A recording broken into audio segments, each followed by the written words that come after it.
Today we talk about how can you select who can see your stories on your recap. We go to figure out the selection or know how you can do that on your app. All you have to do, just go above your photo, click on it here. So when you click on your photo, it's going to take you to your profile. Then all you have to do, just go above this sign, click on it. Then it's going to show for you a list like this, and you click here on settings. So then come to this list. Then all you have to do, just click here on privacy here. When you click here on privacy here, it's going to take you to next step.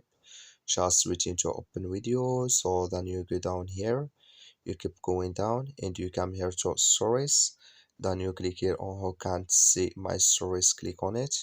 Then here can you select if you have friends, can you select it here in this list. I have no one, but if you have it, it's going to show for you in this list. Then can you select them.